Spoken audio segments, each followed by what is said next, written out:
ओम नमः शिवाय। बोलो शंकर भगवान की जय। दोस्तों, मैं आज आपको सोमवार व्रत की कथा सुनाऊंगा। कृपया उसे श्रद्धा और भाव से सुनें।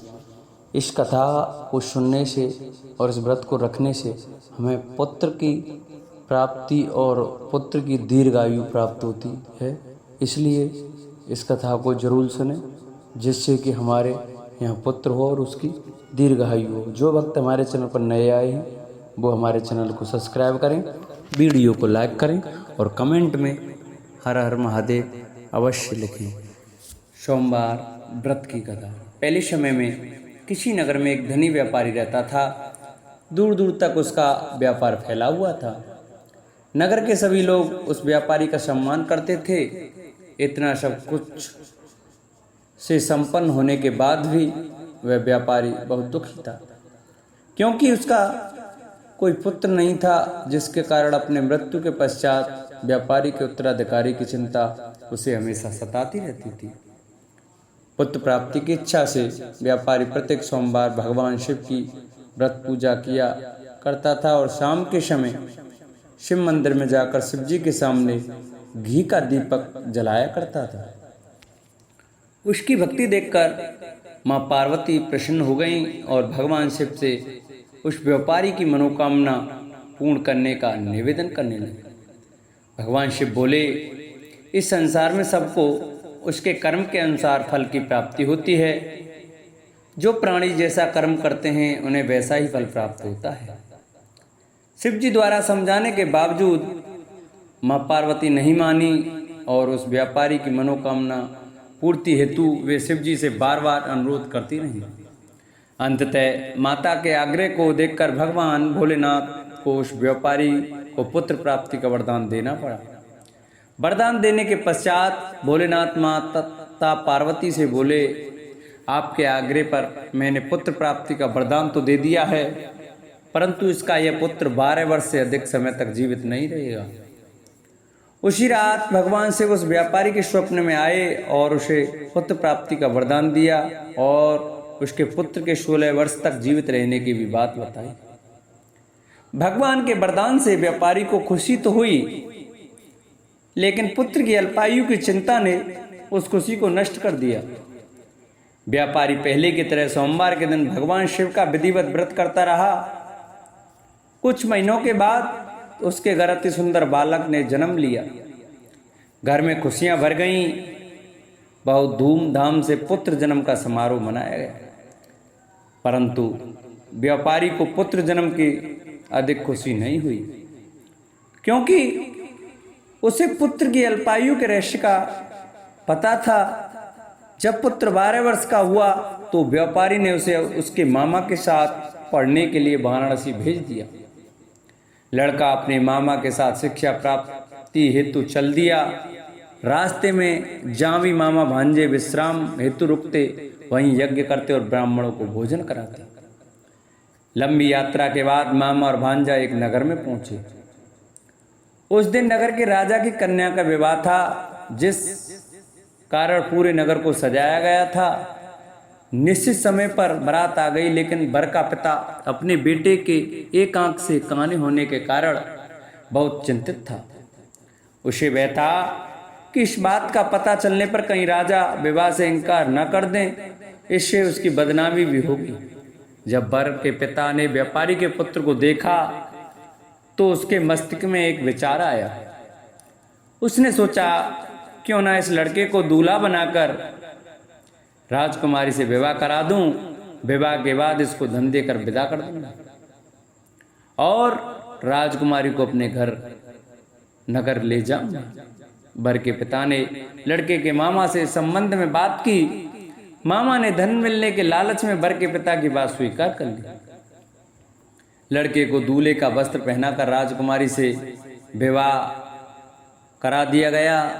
राजा ने बहुत सारा धन देकर राजकुमारी को विदा करने की तैयारी की। शादी के बाद लड़का जब राजकुमारी के साथ लौट रहा था तो वह सच नहीं छुपा सका और उसने राजकुमारी की ओढ़नी पर लिख दिया, राजकुमारी, तुम्हारा विवाह मेरे साथ हुआ था। मैं तो वाराणसी पढ़ने के लिए जा रहा हूँ और अब तुम्हें जिस नवयुवक की पत्नी बनना पड़ेगा वह कान्हा है।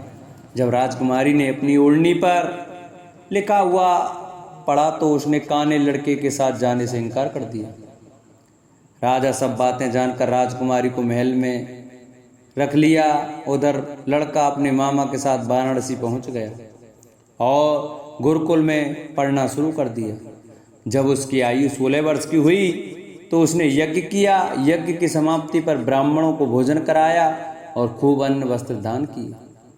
रात को जब वह अपने शयन कक्ष में सो गया, शिव के वरदान के अनुसार शयनावस्था में ही उसके प्राण फकीर उड़ गए। सूर्योदय पर मामा मृत भांजे को देखकर रोने पीटने लगा। आसपास के लोग भी एकत्रित होकर दुख प्रकट करने लगे। लड़के के मामा के रोने के विलाप करने के स्वर समीप से गुजरते हुए भगवान शिव और माता पार्वती ने भी सुने।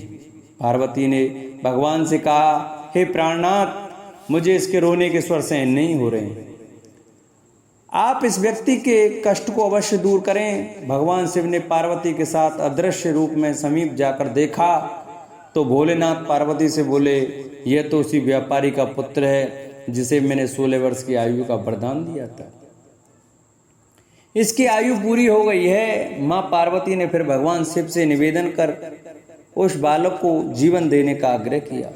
माता पार्वती के आग्रह पर भगवान शिव ने उस लड़के को जीवित होने का वरदान दिया और कुछ ही पल में वह जीवित होकर उठ खड़ा हुआ।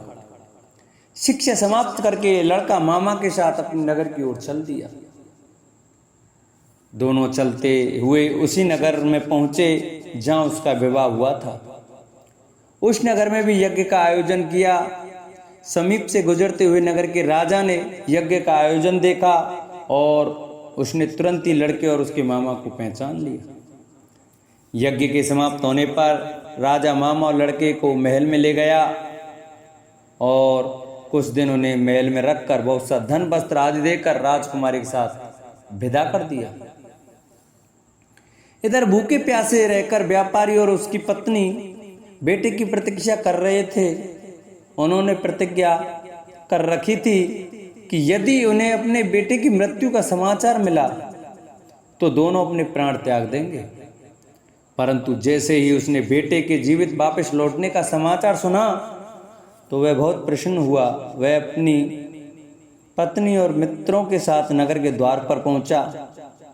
अपने बेटे का विवाह का समाचार सुनकर पुत्र वधू राजकुमारी को देखकर उसकी खुशी का ठिकाना न रहा। उसी रात भगवान शिव ने व्यापारी के स्वप्न में आकर कहा, हे श्रेष्ठी, मैंने तेरे सोमवार के व्रत करने और व्रत कथा सुनने से प्रसन्न होकर तेरे पुत्र को लंबी आयु प्रदान की है। पुत्र की लंबी आयु जानकर व्यापारी बहुत प्रसन्न हुआ। सोमवार का व्रत करने से व्यापारी के घर में खुशियां लौट आईं।